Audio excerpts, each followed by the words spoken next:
Bitcoin millionaires, blockchain technology, decentralized currency. What is all this? Hello everyone, welcome to the channel, and today please give me 5 minutes to explain what Bitcoin is, how it works, and why its value is always changing. So let's start things off from the top. Bitcoin is a currency, which in general is a form of payment for a good or service. A simple example is the US dollar. So if I walk into McDonald's and buy a Big Mac, I can purchase that Big Mac for $4 US because both the cashier and I see those dollars as valuable. Back in high school, I know many people literally treated bags of Doritos Flamas as currency because people saw them as valuable, and believe me, they were. Like I would hear people say, I'll give you 2 Doritos Flamas if you do my homework for me. And it would work because both sides saw Flamas as a valuable, tradable resource. However, if I walked back into McDonald's and tried to buy a Big Mac with 4 Doritos Flamas, the cashier would tell me to get lost. So similar to Flamas and the US dollar, Bitcoin is a currency because many people see that it has value.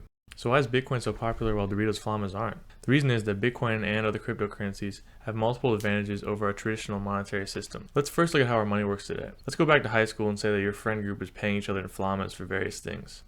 Person A pays person B 2 Flamas for homework, person B pays person C 3 Flamas for something, C pays D, and eventually you'll have a bunch of transactions that are hard to keep track of. So you trust one person, say person D, to write down all the group transactions on a sheet of paper.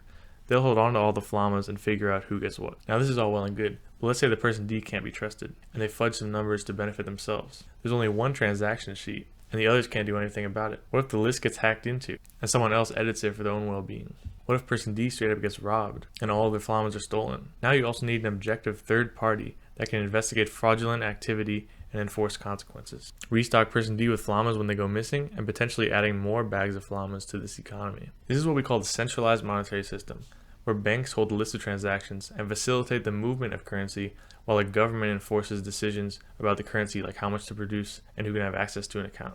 Alright, now let's consider a different system with the same friends. You think that person D can't be trusted, and come to think of it, no one can be trusted when it comes to Flamas. So each of you keeps track of all the transactions separately. When person A owed person B 2 Flamas, everyone writes it down on their own sheet of paper, and so on. Then after you fill out the sheet of paper, everyone compares sheets, so if someone tries to fudge numbers, that issue can be called out and corrected. So that sheet, let's call it a block, is now full and we can set it aside. Everyone then continues to write down transactions throughout the day, and then comparing them. Once that sheet is full, we can add this block to the previous block, creating a chain of blocks, hence the name blockchain. So essentially, currency that uses blockchain technology is just one long list of transactions that everyone has access to. In the case of Flamas, one can use this blockchain idea in a small friend group where you can physically give each other bags of Flamas. But if you want currency on a global scale, Bitcoin is almost perfect for it. And that's because Bitcoin is a virtual currency. It's not something that you can physically hold, but it's something that you can use for payments over a Wi-Fi network, similar to electronic banking. This makes it easy for people all over the world, across different countries and governments, to make Bitcoin transactions. So how is this system maintained? In a centralized system, when someone wants to make a transaction, a bank would help facilitate and verify that payment. But in this blockchain system, there's no central authority like that. Instead, we have volunteers that will verify these payments using a form of math called cryptography, which is the practice of encrypting and decrypting messages. This is where the crypto and cryptocurrency comes from. Once these transactions are verified by the volunteers, they are added to a block, and eventually that block is added to the blockchain. Verifying transactions takes a lot of computing power, so these volunteers are credited with 6.25 Bitcoin that is created out of nowhere. This is a number that decreases by half about every 4 years. This way, people stay incentivized to maintaining the secure blockchain. These volunteers are called Bitcoin miners, which is a pretty good name because they do a lot of work and are credited with never before used currency similar to gold miners. As of February 2022, the value of 1 Bitcoin is hovering around 40,000 USD, meaning that for adding 1 block of transactions to a blockchain, miners are getting $250,000 per block.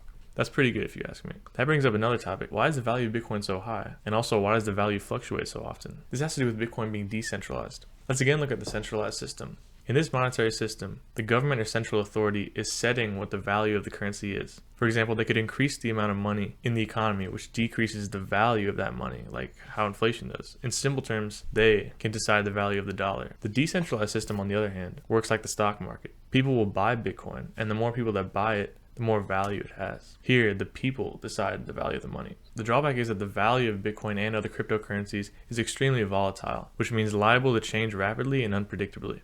Just like how people see Bitcoin and buy into it, the same people may get scared that the value will go down, sell their Bitcoin, and after more and more selling, the value of Bitcoin drops. There is actually a secret way to increase the value of Bitcoin. Like and subscribe to my channel.